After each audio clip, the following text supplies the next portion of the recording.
Welcome to the LSL Podcast. I'm Gareth McCaffery and I'm joined as always by Andy McNulty. Andy, how are you? We've had a long extended break. I think the last podcast we recorded was on the middle of December, was it? Well rested now, Derek. You know, especially you after your wedding and your honeymoon. So you must be well refreshed at this stage. Oh, I had a lovely time over in the Maldives. Still missing it now. It's sort of taking me about 2 weeks to get back into the swing of things. So, but look, we're back, and hopefully we can kick on from where we were before Christmas. So, we've had 6 episodes so far. So on episode 7 to tonight's podcast, we'll have the usual roundup of the big games in the past weekend. We'll focus on some of the key ties.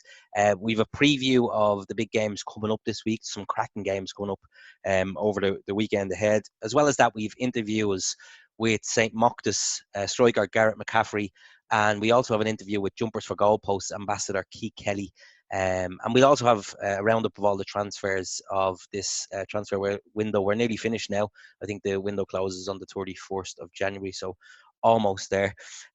So to kick it off, Andy, perhaps we'll myself and yourself obviously spoke to Gareth McCaffery about an hour ago, so we'll listen to that interview and then we'll come back with a review of the weekend's games. We're delighted to be joined this evening by Gareth McCaffery, ex-Hibs, Shamrock Rovers, Cabinteely, Drogheda and current St Mochtas Football Club centre forward. Gareth, thanks for joining us on the LSL podcast this evening. Thanks for having me, lads. 16 goals in your debut season for St Mochtas. You've obviously settled in well to the club. Yeah, having a great time. I suppose I'm kind of lucky in terms of how I ended up at the club. It was more circumstantial than anything else. I was kind of at a crossroads at the end of the League of Ireland season last season, and Craig Hylands, being an ex-teammate of mine, got in touch and just asked was he interested in coming down. So it kind of grew from there, and and thankfully enough the season started pretty well. Yeah, good stuff. I know I mentioned there that you were an ex-Hibernian player in Scotland. I had some experience of that myself. But how did you find returning home from full-time football, returning home to Ireland? Yeah, it was difficult enough at the start.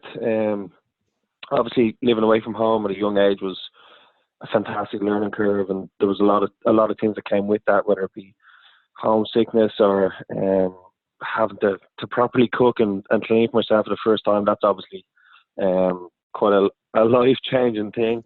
And then you have to come home and fit back into the family environment. And to be honest, I think football was the thing that helped me most mentally. Pat Fenlon, I think I've always said this in a lot of interviews, Pat Fenlon was very good to me in that he obviously brought me over to Hibs and subsequently re-signed me for Shamrock Rovers at a time where I didn't really know where I wanted to go with football. So it was difficult enough, but it was certainly an experience that has stuck with me, and I'm sure will stick with me for the rest of my both footballing and personal life.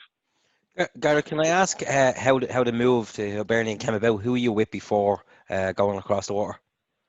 Yeah, so underage, I was with Shelburne for the guts of 8 or 9 years.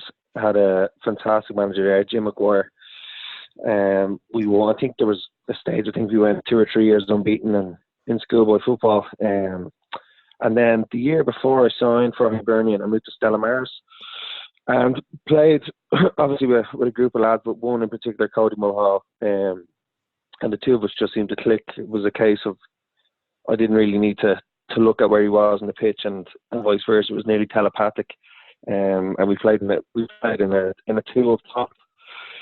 And from there, really, I'd gone on a couple of trials with clubs in the UK, and Hibernian was the last club actually that I went on trial with.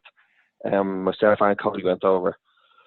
Pat Fenlon obviously saw enough in us to believe we were ready for full-time football, and he gave us from there and moved over. I moved over a week after my leaving cert. And like Andy said, how did you find adapting back to life in Dublin with Shamrock Rovers? You were with Shamrock Rovers for a couple of seasons, I believe, was it? Yeah, I think it was 2.5 seasons. I think 2 full seasons. halfway through the season, went out to draw it on loan. Yeah, I love Shamrock Rovers. I think the club has developed an awful lot since I was there, whether that be the players that they brought in, obviously, with the calibre of Jack Byrne is the first one that comes to mind. I played with Jack. He's the same international age group as myself. Roomed with him on a couple of trips. He's a great lad and obviously a serious ability. So the fact that they're enticing that calibre of player into the club now kind of shows where the club has grown. I love my time there. I got the opportunity to play in Europa League qualifiers and big games. Obviously, Bows against Rovers is the first one that comes to mind, and I scored in one of them at Tallaght. So that was a fantastic experience. I think I'd only just turned 18. So they're little things that, you know, I've got a picture of it. My mum has a picture of it at home, and they're things that you remember, you know. But all in all, I had a great time with Shamrock Rovers. People were really nice to me. And even still, there's a lot of fans and people that I would have met at St Mochtas. I always kind of check in when they see that it's say I scored for Mochtas, whatever. They'd always be the first to tweet. So yeah, there's a lot of good people at the club. Have you any? Sorry, Derek. Go ahead. Go on. I was just going to say, was Rovers, me being a Rovers fan, will ask this: is your fondest memories of the League of Ireland? Would they be with Rovers or another club that you were with? Yeah, it's a tough one. I think, because of the circumstances of me coming home to Rovers, especially at the beginning, I maybe, not that I wouldn't look at it too fondly, but I think my head was in a difficult place at the time. I'd come home from Hibs, full-time football. Obviously, I was still full-time at Shamrock Rovers, but the whole idea of, not my dream, kind of slipping away, but, you know, you're a young lad, you're away, you're playing for a club in the Scottish Premiership, and then you come home to Ireland. To be completely honest, I was very naive about the League of Ireland. I hadn't a lot of information about it before I signed for Shamrock Rovers, so didn't really know what I was signing into. And it only really took me to get the training when you see the likes of Steve McPhail and Keith Fahey there to realise that I was stepping into senior football, really, because I'd only really played a lot of under 23s in Scotland. So that was a massive step up. But to be honest with you, if I'm looking at my most enjoyable season in League of Ireland, I'd have to say it was with Drogheda when we got promoted. I signed in June, and we got promoted in, I think it was near enough to Halloween, September, October. Played about 13 games, and I went on a run of goals there as well. I think I scored 7 goals, but everything just seemed to click at the club at that time. Still have a very good relationship with the chairman, Fiacre Kieran's, and a lot of players that I play with would still be good mates. So, yeah, that was a good time. Have you any aspiration to return to League of Ireland someday, Gareth, or how are you fixed at the moment? Yeah, I think it'd be silly to say that I don't, and it would be dishonest to say that I don't. I obviously want to be able to test myself at the highest level that I can. The League of Ireland being that in Ireland, and obviously beyond it's beyond my grasp at the moment, but you never know. Stranger things have happened. It's funny when you're reading out the list of clubs that I played for. I felt really old at the start. I was 24 yesterday, so I think a lot of people might think that I'm a bit older than I am, you know. But yeah, I would like to step back, whether that be in.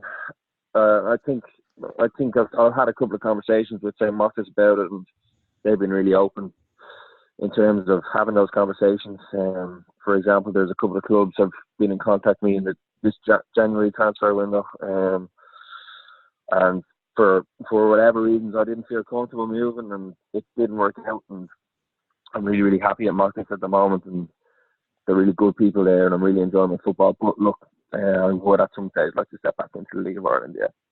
Yeah, well, I think really the sort of exposure that you're getting through Mochtas TV and the guys on the social media will help your portfolio anyway, Gareth. So we're getting to see your goals, and we're getting to see that you're on the score sheet every week. So that'll obviously help your stock rise over the next few weeks and months, I would imagine. Yeah, exactly. Thankfully, the guys in the social media team they're terrific. I was only saying to a couple of the lads the other day that I've never actually seen a lot of my goals before. Like, I've scored a couple of goals for Drogheda and for Rovers, and for whatever reason they were never picked up on camera. So you're trying to recreate them in your mind, and you're wondering, was it as good as you thought it was when it first went in, you know? So I'm very lucky in the sense that I've scored 16 goals this season, and I'd be very surprised if I haven't got 13 or 14 of them on videos, you know. And even the stats that the guys do after games, they're fantastic. And that's not just with the Premier Sunday team. That's from 6, 7, 8 all the way up to us, you know. They're doing a really good job. They do an excellent job. Just, you mentioned before moving into the League of Ireland that perhaps you didn't know a lot about it or didn't know what to expect. From making the move to League of Ireland then down to the Leinster Senior, how much did you know about the Leinster Senior League? Is it something that you kept an eye on from afar, or were you familiar with the different teams and the different divisions? I'll be honest, much the same. I didn't know an awful lot. Very, very much the same as stepping from Scotland to League of Ireland and then League of Ireland to Leinster Senior League. I hadn't really done my homework. I was going off, I suppose, reviews and reports from players that I would have played with. At my time at League of Ireland clubs, there was a couple of lads from the Leinster Senior League that stepped up that you would kind of take notice of and say, oh, he's a good player, he's got a good touch. So there was obviously some level of talent in the league. And yeah, I was pleasantly shocked. I think it's probably the best way to put it in terms of how good it is. I think a lot of people kind of put it to the side and go, it's an amateur league and there's not great players there, but there's some serious talent in the league. And I know obviously I played with Andy and the Michael Ward squad as well. Like, that was a serious team. I don't think you could put us up against any team especially not especially, but certainly in the first division of the League of Ireland. I think we would have gave them a good run, you know. So yeah, pleasantly surprised. Look, there's a lot of great talent in the league, and I know I tweeted about this before about Leinster Senior Leagues and the first division maybe amalgamating in some sense. I think it could be a pipe dream, and it may never happen, but there's certainly the talent is there for Leinster Senior Leagues to be able to compete. I think myself and Andy have spoken about this before. I'd love to see in the future that some form of promotion from whether it's the Leinster Senior or the Munster Senior, some pathway for clubs to go up. So do you feel that there's a comparable level to perhaps some of the teams in the Leinster Senior and then some of the teams in the League of Ireland First Division? 100%. I don't want to be naming any First Division names that would degrade or disrespect any teams in any way, but if I take it from a personal view in terms of Mochtas, I firmly believe that we would be some First Division teams, you know, and it's not even in terms of beating, it's just competing. Like, off the top of my head, we've got at least 5 or 6 lads that could step into the First Division, you know. And don't get me wrong, there's a lot of First Division teams with some really high caliber players, and I've been lucky enough to play with some of them. But there's definitely, I think that maybe it is maybe it's a level of disrespect, maybe it's a lack of knowledge. Certainly from my point of view, it was a lack of knowledge in the quality of the league. And I learned that the hard way. It took me a couple of games to find my feet. Our first game in the league was coming away this year, and I pulled up, I think, maybe an hour to go with cramp. So, and I thought I was fit, you know, coming out of the League of Ireland. So that was a rude awakening. But yeah, I think I'd have to agree with the two of you. If there was ever an opportunity for some sort of promotion, whether it was a club winning the league with X amount of points that they could step into the First Division, or if they won a league and a cup or something, maybe not your typical just win the league and go up, you know, maybe if they made it harder to step into the League of Ireland, I think that'd be fantastic. I know a lot of it is to do with licensing, but I've played for, maybe not played for, but I've definitely played against clubs who I think, anyway, what the setup would kind of match their setups, you know. Yeah, definitely. I think it all does come down to finances at the end of the day, and it's the amount of money it costs to fund the team going into the League of Ireland First. I read before, I think it costs over 120,000 euros per season to enter a team, in the sense of covering wages and covering travel expenses, etc. Just focusing on the Leinster Senior League at the moment. Obviously, Mochtas are flying this season. Who do you see, apart from Mochtas, obviously, is they're in pole position at the moment, top of the league, but who do you see as the kind of main threats perhaps the teams that you've played against already? I had a feeling this question was coming, so I did a little bit of homework on it, and not homework as such, but I looked at the league table and work today, and it's so difficult to tell. Like, I know we're top of the league, but it's only by a point, and like if you look, say take a block of 3 games, every team plays 3 games, we could easily be in 5th place, and the likes of Colester or who else is up there, Malahide, like they could really put some serious points away against us, so I think like Malahide have obviously come into a run now. They're 1 point behind us, and I think they're a very good outfit. They play some good football, so obviously they will be a bit of a threat. And then it's your usual after blue, but like I could easily rattle out the rest of the league here. Like, there's really no one that you come up against and go, all right, it's an easy game. Even the likes of, I know Ballymun maybe are at the bottom of the league, but we played them in a neutral ground because our ground it wasn't playable for weather conditions, and we drew 0-0 with them. It just seems to be that kind of league. So I think from our own point of view, it's never easy being in pole position so early, unless you're Liverpool with a rate of points on your back. You always seem to be kind of looking behind you just to see where everybody is. So I think we just have to kind of maintain focus. I know we're playing Bows in a friendly on Friday, which is obviously great for the club, and bring a bit of advertising to our team, and it'll be a good benchmark for us, I suppose, to kind of test ourselves out against Premier Division players. But the game after that is Malahide away, which is obviously a tough place to go, but a good setup out in Gannon Park. And then after that, we've got Colester. I believe it's at home the following Wednesday. So I think after those 2 games, it'll be a good telltale to see where we are. Yeah, I think myself and Andy were talking earlier on, and we were looking at the table as well. And obviously, you have Malahide just behind you. You have Bangor 2 or 3 points behind, and then if Colester win their games in hand, they're level on points. Andy, actually, I wanted to ask you this, and when we look at the Leinster Senior Sunday, the 2 that tend to be always up there are the Bluebell and the Crumlin, and I think both sides perhaps not living up to their previous standards this season. Are we seeing the turning of the guard? Hopefully not. But no, look, it's been a tough season for both teams. As you say, both clubs well below standards that have been set over the last decade for either team, and very disappointing But saying that, neither team will rule themselves out. They'll still try and pick up every point that they can for the end of the season. So you just never know. Like, I've been in this league long enough to know that nothing happens until pretty much the final day of the season. So we'll keep going. Mochtas, Malahide, Bangor, Maynooth, they're all up there, including Colester. But yeah, you're right. The good thing I suppose it highlights is the competitiveness, as Gareth has already said there, of the league. I've mentioned this before on previous episodes. The 3 up, 3 down across the leagues have gradually brought up really, really top caliber top division teams. You might argue that Portmarnock, Wayside, and Ballymun are probably the weakest of the 14 this year. But like, we've been turned over by Portmarnock. We play Wayside again tomorrow night away. It's going to be a really, really tough game. There is no easy game in this division, and the results just show that. Mochtas might be top of the league this week.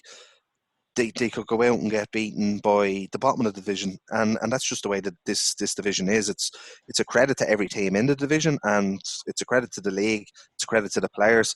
It's just a very competitive league. Definitely.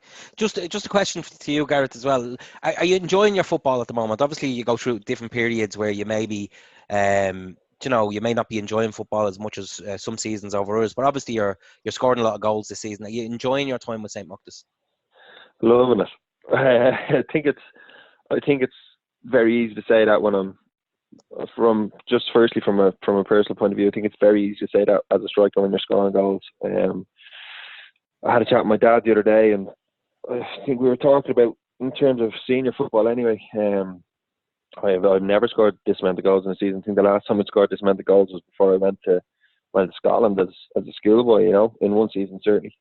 So it's nice from a personal point of view to know that I'm still able to do it. And then from a team point of view, I couldn't be happier with how the season has gone anyway. As I said at the end of the League of Ireland season last season, I didn't really know what I was going to do. I was half thinking of taking a year out, maybe playing GA again. These were kind of decisions that I was going over in my mind, and luckily enough, Craig Hyland picked up the phone, just asked if I was interested. And after the first session, I saw a couple of players that were down there. I went, yeah, I said, this could be a good team.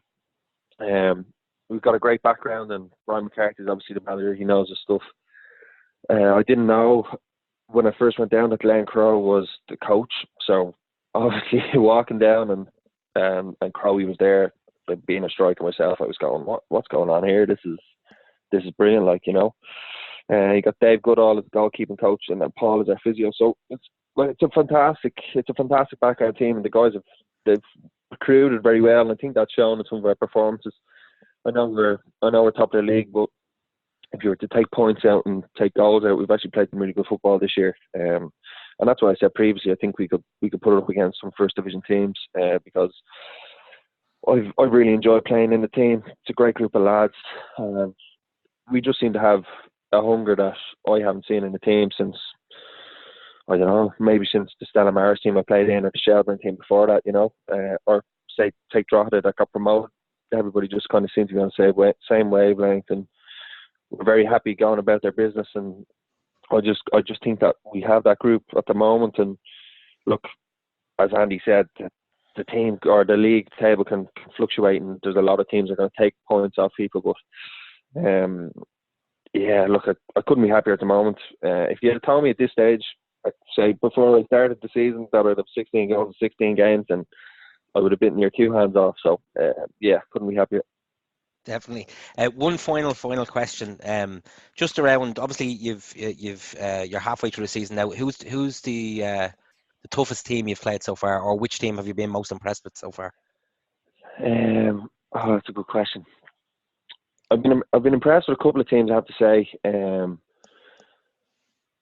I think the toughest, and this is going to sound crazy, and it goes back to the league table, the toughest team that we played, I felt that I played against anyway, was, and this is crazy, it might sound a bit mad now judging where they are on the league table, but it was actually Ballymun away. We played them on a small asphalt pitch.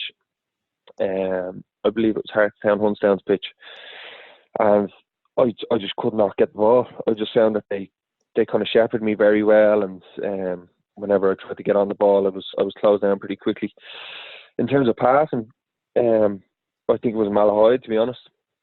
The day we played them at home, we haven't played them away yet. I think I mentioned a couple of Fridays, but they seem to play very well. And I know it's a cliche of Malahide that they may play very well and not score a lot of goals. And I just thought they were very good. They were never really afraid of playing out from the back, and they all kind of felt confident on the ball. A couple of good players. Gareth Craven was one that sticked out in my mind. He was very good in the goal that day. I think they would be. Ballymun was probably the toughest from a personal point of view, and then looking at the whole team, I would say it was Malahide. Well, I think the second half of the season is set up to be a cracking title race, so looking forward to seeing how that progresses. Gareth, it's been a pleasure to have you on the show today, and we look forward to speaking to you again some stage, hopefully towards the end of the season, and if you claim the silverware, we'll definitely have a chat with you then. Fingers crossed, lads. Thanks very much for having me. Thanks, Gareth. Bye-bye. Okay, so that was Gareth McCaffery there, or Cafferty, should I say, Gareth McCafferty. He's on fire at the moment, and he's had a great season so far, hasn't he? Yeah, he's settled in well. He's you can obviously tell there he's enjoying his football at Mochtas at the moment. So, Brian will be keen to hold on to him for the next week or so until this window closes, and really kind of make sure he hangs around for the remainder of the season. He'll need him for the run in, to be honest with you. Yeah, big time. Well, I found it interesting his thoughts on the difference in standard between the League of Ireland First Division and the Leinster Senior Sunday. Obviously, you've played League of Ireland yourself. What is your own opinion on that, actually, between the difference in standard. Anybody I've ever spoken to before, when there is a really good team like the previous kind of Sheriff sides or Crumlin, teams who are dominating, everybody would always say, look, they'd have no problem in the first division of the League of Ireland. Would you hold a similar opinion to that? Yes and no. I look. It's a tough one, Derek. Right, because there is no doubt that there are very talented lads in the intermediate divisions, especially in the Leinster Senior League. The thing that you will always see the difference in is when these games come up against the League of Ireland, or if it's in the Leinster Senior Cup or if it's in the FEI Cup or whatever, the Senior Cup. The difference is always the fitness levels and the Yeah. concentration levels. Don't get me wrong; these lads are, they're on their game. Some of these teams are full time, but saying that in a one-off game, you can chin a team every now and again. Like, we had a really, really good run. Crumlin had a really, really good run a few years ago. There are a number of teams. Collinstown seem to be the cup specialists when it comes to these big games. There are a number of teams that on this one-off occasion can definitely up their game.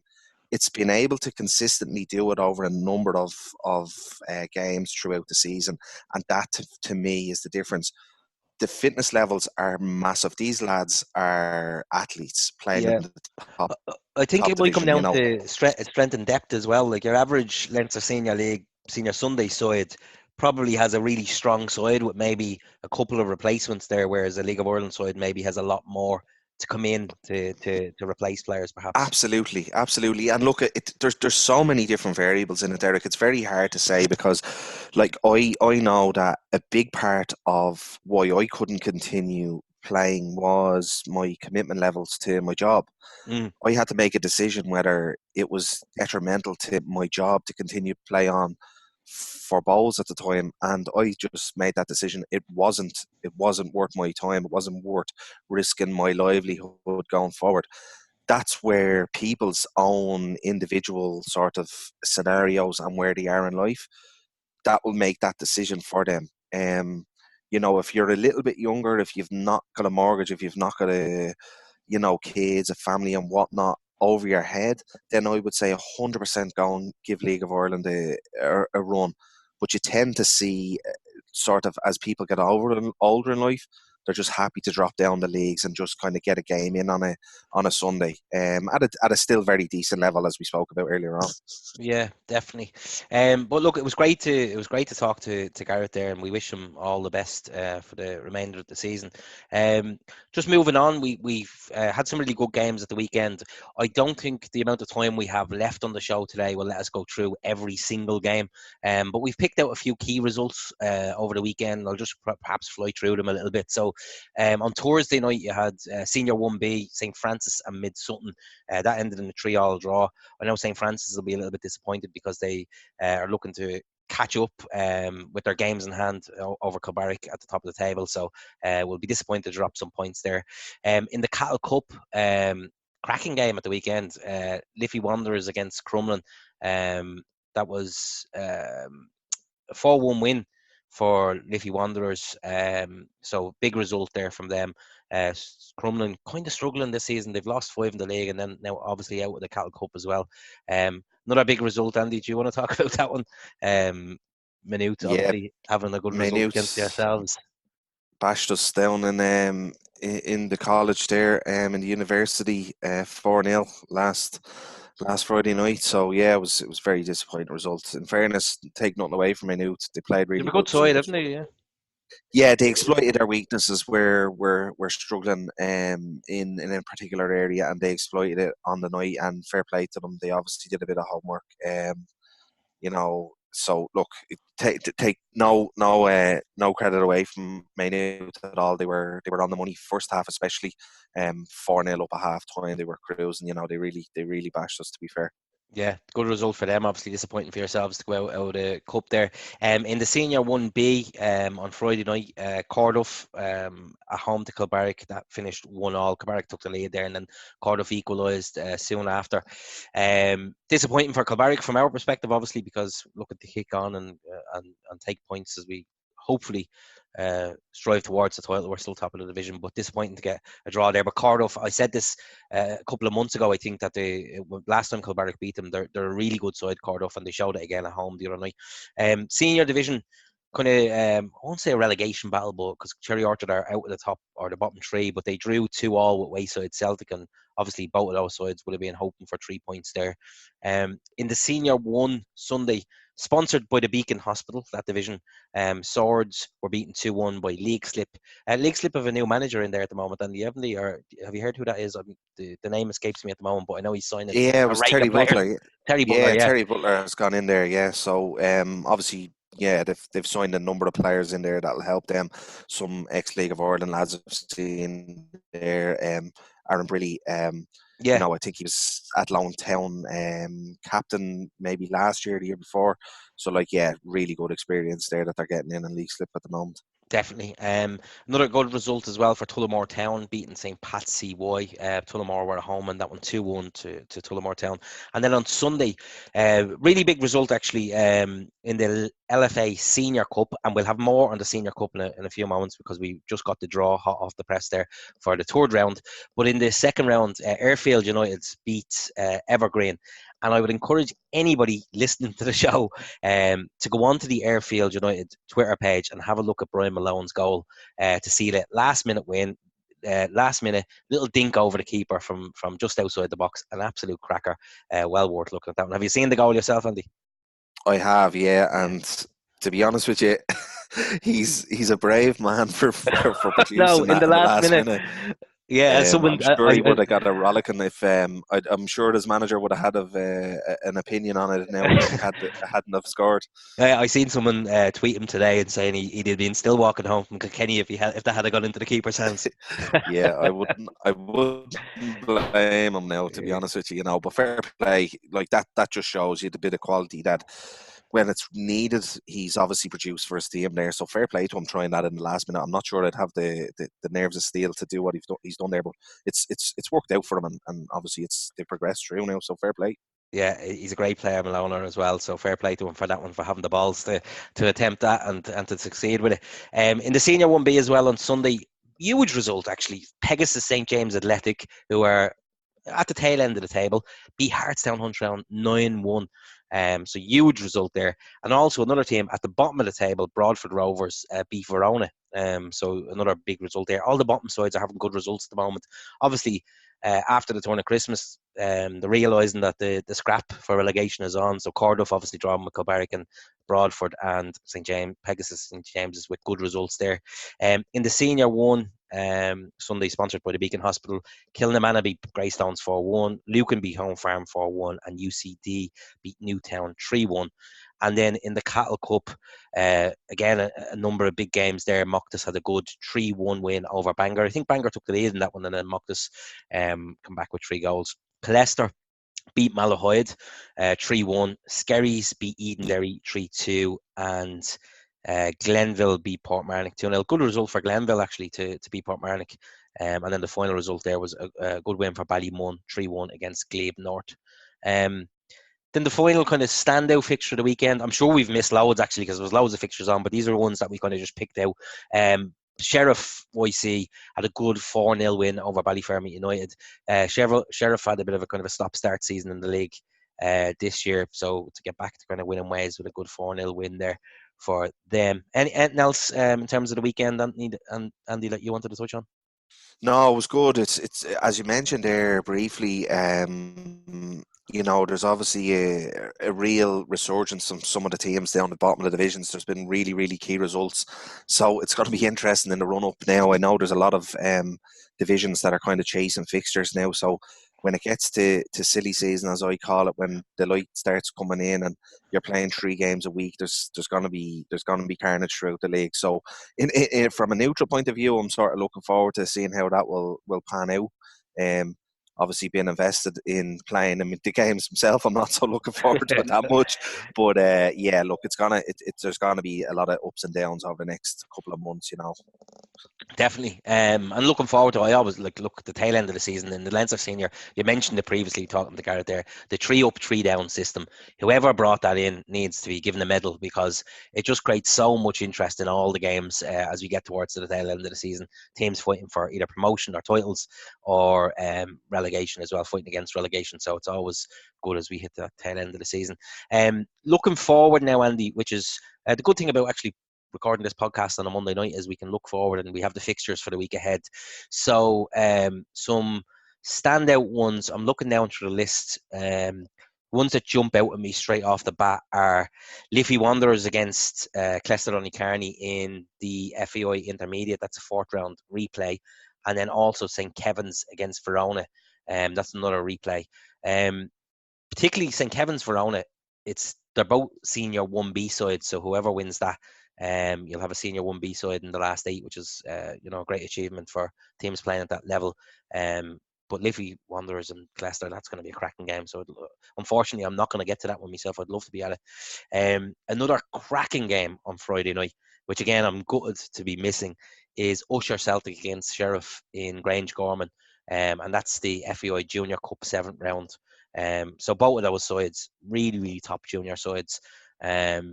And huge rivalry between the two of them, obviously, 2 former AUL sides and 2 inner city sides. So that should be a cracker as well.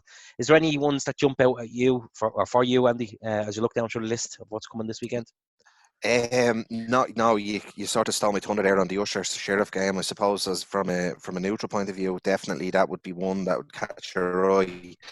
And obviously the referees and the Leagues Association have taken a serious. They've ex-League of Ireland Paul Two there and David Simons, Robert Redmond on the line. So 3 they top referees. expect a good tasty tie there. Yeah, Yeah. 3 top referees that could still will referee at the top division. So it's a really good opportunity. It's a good showcase for both teams there, and no doubt there'll be a good crowd to watch that, because they're probably expecting a bit of a spark as well, given the history of the 2 clubs. But I'm 2 good footballing teams as well, two sets of good players. So it's probably the standout tie in all of the weekend now, to be honest with you. Yeah, definitely. It's a toy I'd pay money to see, but unfortunately I'm otherwise engaged with my own club. But looking down further through the divisions, actually Senior Division Sunday, Orchard against Crumlin.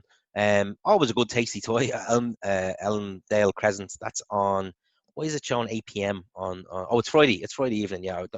Orchard normally, and Orchard playing on the Astro nowadays. Yeah, they're playing on the Friday nights now. Right, Friday nights, yes, that's what it is. They used to play on Sunday mornings. So that's obviously going to be a tasty toy as well, with them trying to move up the table and Crumlin trying to arrest their recent decline and run of bad games. I'm trying to look down further through the divisions and seeing is there any that jump out at me.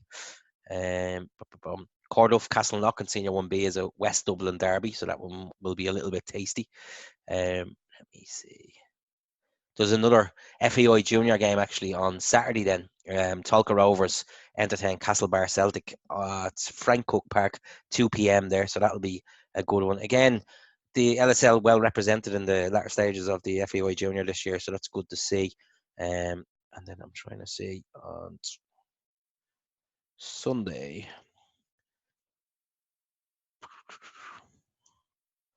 Ballymum Wayside. Two teams at the bottom end of the Senior Sunday. That should be a competitive one.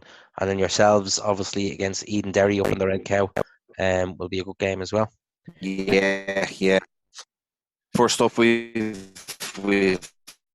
Wayside tomorrow night, so we need to concentrate on that just to stop the rot. So yeah, and then Eden Derry, another tough team on Sunday. So yeah, some good games to look forward to. Fast for us now. Yeah, really good games to look forward to. There is some good, like obviously these fixtures are available.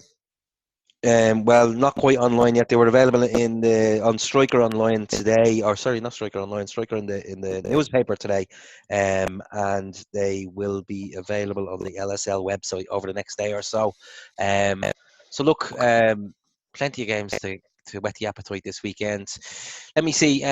Right, that's the preview of the big games. We've also, Andy, we spoke to Keith Kelly a little bit earlier on. Keith, obviously from the Jumpers for Goalposts, which is a great initiative. So I think we'll have a listen to that interview now, and then we'll come back and perhaps wrap up the show with some transfer news. And we, as I mentioned earlier, we have the draw for the LFA Senior Cup third round. So let's listen to that interview with Keith Kelly now. Keith Kelly from Jumpers for Goalposts. Thanks for joining us on the LSL podcast. How are you this evening? Yeah, I'm good, lads. And you? Very well, thanks. Keith, look, we got you to come on to us this evening to tell us a little bit about the Jumpers for Goalposts. Tell our listeners a little bit about what we got up to on Saturday afternoon with a handful of politicians, a couple of local celebrities, and some ex-League of Ireland legends were there as well. Yeah, I suppose we came up with the concept a few years ago. The field that faces me, where I live, is where I grew up playing as a kid, Jumpers for Goalposts, and it was a massive summer's day. The kids were off school, and there wasn't a sinner out in the whole field, and it left me with a sort of a heavy heart.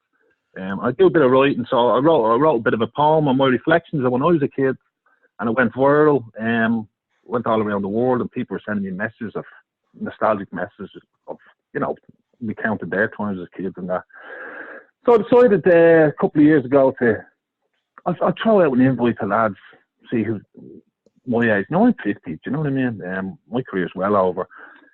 See who turned up, and 70 lads turned up one Wednesday night. And I left it alone then for about a year, 6 months. I started playing around in the background. What can we do with this? So last year for Men's Health Week, I put out an invite again in my community.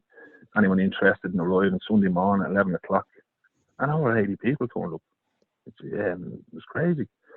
So from then, I sort of started it from my community because I facilitate mental health talks. I'm really big into men's mental health. Suicide's a huge issue in my community, in my family. And I think Jumpers for Goalposts, it seems to have been able to bring men together. And lads of all ages, but particularly men of my age. Because I don't drink, and sometimes when you don't drink, the phone doesn't ring as much, and you can feel a little bit isolated. So this brings men together like nothing else I've known, rather than the pub or hooking up for funerals, and that's generally the only time I meet guys nowadays. So it blossomed from my community, and last year we had over 40 games around the country, Galway, Kildare, Wexford, you name it. Games went on. So this year we said we'd try and sort of stretch ourselves a bit.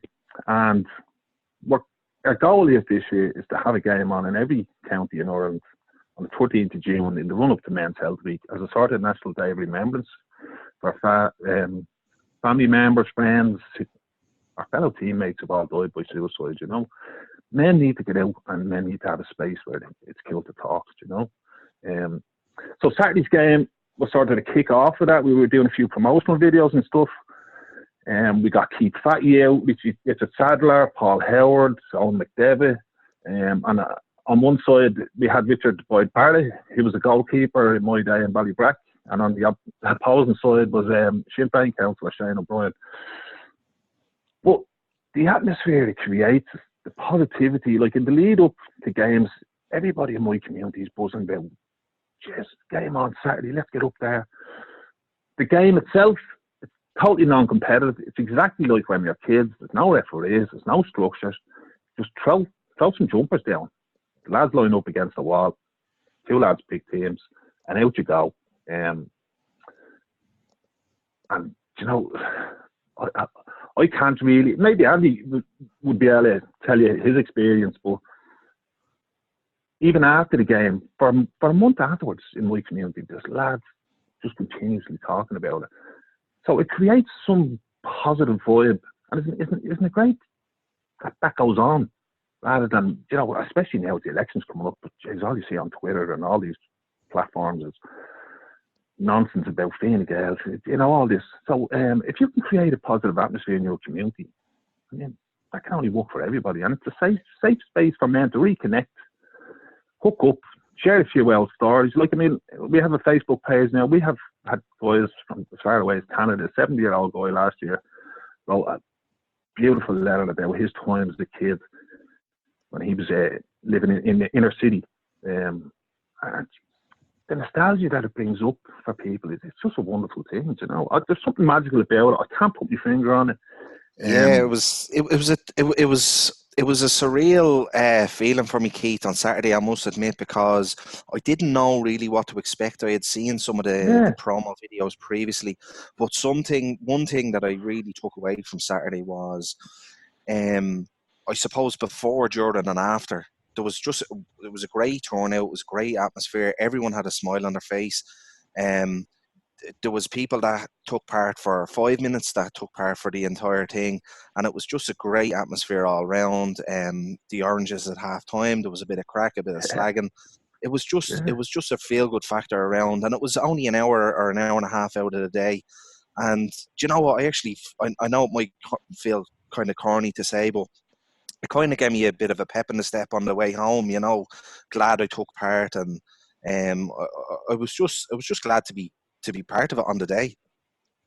Yeah, look, football as a whole brings us together, right?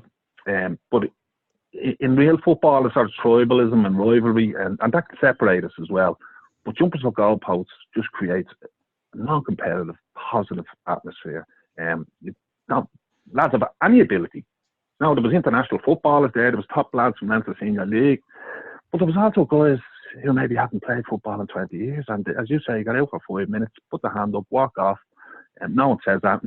And you know, there's no pressure on lads to compete or get stuck into some. There's no one shouting at you, get after him. It's just a great bit of crack. Keith, can I ask, like, how can we go about getting other communities involved? You mentioned it kind of started out from your community. What can, I suppose, us as a podcast do and others around to get other communities involved in this?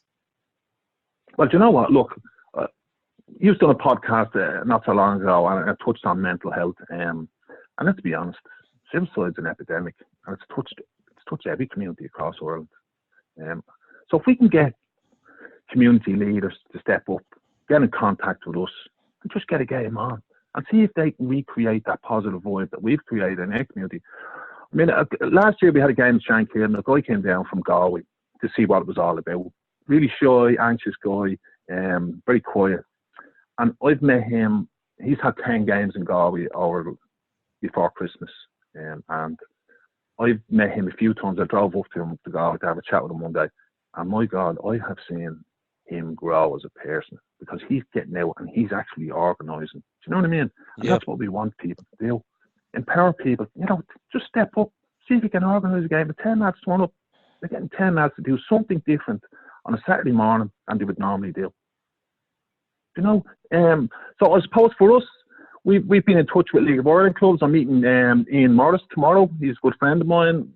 Shamrock Rovers are on board, Bray Wanderers are on board, Cabinteely are on board. I haven't reached out to any other clubs yet.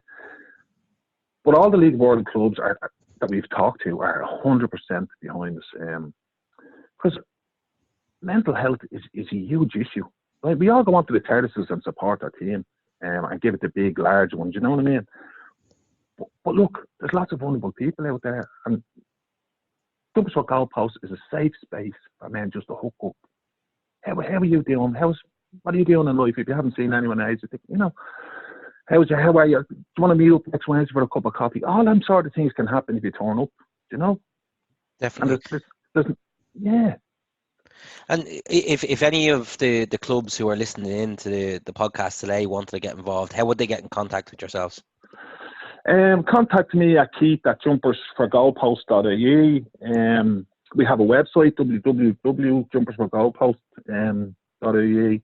I'm on Twitter at KeithKelly97. People do contact us constantly.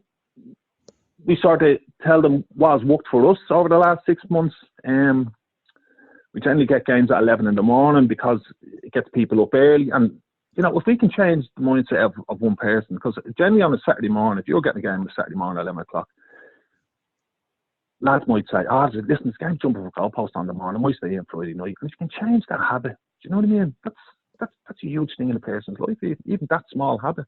But yeah, get in contact. We want we want to drive this. Do you know what I mean? We've a charity partner on board, Suicide or Survive. They do mental health programs around the country, in prisons, in communities. Or, you know what? Advise anyone who's struggling or who wants to know more about mental health, log on to www.suicideorsurvive.ie. We've teamed up with them. I facilitate a mental health program with them. I struggled in my life usually. I tried to take my life in 2013 after I was involved in a traumatic incident. Geezer broke into my house in the middle of the night, stabbed me 5 times, left me for dead. And once they stitched me up in hospital, they never fixed my head. And from the moment I left that hospital, I just felt bored. Everyone was saying, "Jesus, great, you're alive." I didn't feel like that. I felt I couldn't protect my family that night, and all these sort of thoughts. And my life just went on a spiral of destruction for about 5 years. I never told anyone the real extent to the problems I was having internally. I was afraid of the dark. I couldn't sleep. Every time I closed my eyes, I was revisiting that night. To the extent that I just wanted out of here. I'd had enough. You know, I was tormenting myself for so long. But I fully realised now, after going through all these programs that Suicide or Survive provide, doing lots of self-development programs. I went back to Maynooth University to study counselling skills. You can recover. People can recover. And you know, for me, and it's not the same for everybody, talking saved my life. Definitely. You know? And is so that's the key message? And just have a chat. Yeah, talking. You can get down on a pitch and just have a chat with someone. You don't have to bare your soul. Do you know what I mean? We give out leaflets with all the services that are available to everybody. Because lots of people do say when they're struggling, there's nowhere to go. But there is lots of services out there. There really is, you know. But even, you know, sometimes, for me, I couldn't talk to a family member because I felt I was carrying too much shame and all that. So for me, it opened up to someone outside of the family. It saved my life, you know. I wouldn't really be here today if it wasn't for the support I got. Talking can help hugely, really can. Yeah, well, look, Keith, thanks very much for joining us this evening, and no doubt, you know, the work that you and the guys are doing there has been nothing short of immense, and fair play to you and everybody else that's been involved, and everybody that turned up on Saturday and will turn up again in June. So again, if anyone needs to reach out to Keith for any further information, please do so. And look, Keith, thanks very much. We'll be definitely again. Thanks so much, Keith. Best of luck. Yeah. Cheers, Keith. Yeah. Thanks, William. Bye-bye. Thanks. Bye-bye. Right, and that was Keith Kelly there. Look, a great initiative, Andy. Obviously, you took part in it on Saturday, but really, really great initiative. And I think if we could get clubs involved in this, you know, getting lads out on a Saturday morning just to play a game, just to have a kick about. And like Keith mentioned, it's not really a competitive game. It's just about having a bit of crack and having a chat with people and having a game of ball. Really great initiative. Yeah, little or no structure. Jumpers down for goalposts, as the title says. One ball, 50 lads. It was a bit of a skirmish, but it was a great laugh nonetheless. You know, we had the crack. We were talking mid-game. There was some decent skills. There was some awful skills on site. But look, it was just all about getting people around and delivering the message. And really, really, if anybody needs to speak, just reach out to Keith and the organisation. But if they're looking to get involved as well, there's all the information there. It's a really, really good initiative, and hopefully people will get on board. Like, as you say, Keith is really doing some great work there. So hopefully we can continue in June with another good turnout. Yeah, and I think the whole social aspect of getting out and playing sports doesn't necessarily have to be football, but like obviously with Jumpers for Goalposts, it gives lads the opportunity of something to look forward to at the end of the week. It doesn't have to be competitive. It's just getting out there, chatting with people, and talking to people. It's obviously hugely beneficial to people's mental health. So we wish the lads well with the initiative, and hopefully it continues to go strong. And like you mentioned yourself, anybody can get in contact with Keith or look up the websites that you mentioned during the interview there. To wrap up the show, just as I said, hot off the press, we have the LFA Senior Cup draw, which was only done this evening. So we'll read that out. we spoke already about Airfield United there and the great win they had in the last round. Well, they've been rewarded with a home tie against yourselves and the Bluebell United. So, in the LFA Senior Cup. So that should be a good game there. Yeah, we'll have to be on our game on that day, Derek. I think they're saying it's the end of February, so we'll have to prepare well for that game. It's another opportunity. Like, look, realistically, we have to maybe concentrate a little bit more on cup competitions this year than our league campaign, even though we're not resigning on it just yet. But yeah, we need to really kind of set our sights on a cup competition and a cup run. So maybe this could be one that we can really kickstart our season with, So it's going to be tough, don't get me wrong. Great stuff. I've been following them on Twitter, and they've picked up some good results. So yeah, hopefully we can just manage to get by them there on the day. Yeah. Looking forward to that game. There's also another cracking game potentially, but I won't overlook Clontarf FC. Sheriff YC or Clontarf FC versus Crumlin United. So if Sheriff overcome Clontarf, as they'll be favourites to do, but nothing set in stone there. They have a big tie at home to Crumlin United, so that'll be one to whet the appetite there. You also have Clester Donecarney against New Oak Boys from New Oak Boys. Are they from Carlow? I think they are from Carlow. Do you know, I was just about to ask you the same question. No offense to the guys in New Oak, but I've actually never heard of them before in my life. So I'm going to need to look into that. Yeah, I think they might be Carlow League. Nearly, I'll say 99% certain they're Carlow League, New Oak Boys. And then the other tie there is Malahide United against St Mochtas. So looking forward to I haven't got a date on those yet. It's just, as I said, the draw only went up. But some good fixtures to look forward to there. And then in other news, we spoke about this before Christmas, the Regions Cup, where you had the kind of farcical situation where Connacht Ulster won the game, but they had fielded an ineligible player. Well, there's been a replay ordered for that game, and it's to be played up in Roscommon sometime in February, I believe. February or March, I can't remember. But the game will be replayed, so it'll be interesting to see how that pans out. A few other mentions just before we finish up. Andy, I don't know whether you have any yourself, but I'll touch on a few for Kilbarrack. It's Kilbarrack's 50th anniversary this year. So in honour of that, we're launching our 50th anniversary book, The History of Kilbarrack United, on February 6th, Thursday the February 6th in the Foxhound Inn. Roddy Doyle, who is our honorary club president, has written 2 stories for the book as well. So there'll be lots of press there, and it should be a good occasion. And as well as that, Kilbarrack are playing in a friendly St Patrick's Athletic this coming Friday out on Greendale Road. I think the kick-off there is either 7:30 or 8 o'clock. I'm not 100% sure. And I think obviously a lot of League of Ireland clubs at the moment will be playing friendlies. I think Gareth mentioned earlier that Mochtas are playing Bows at the same night as well. So something to look forward to. One final thing to drum home is the LSL live score hashtag. Can't stress enough how important it is that if you're at a game, please pop up the score or the final score or goal scorers using the LSL live score hashtag. It does help myself and Andy a lot to collate scores and to bring the results together. I do apologise. We were supposed to do the transfers this evening, and we had to cut that section out just because due to time constraints. So we'll perhaps touch on that next week. As always, Andy, thanks so much for your company tonight. Anything to add before we finish up? No, action-packed tonight, Eric. Yeah, good bit of content.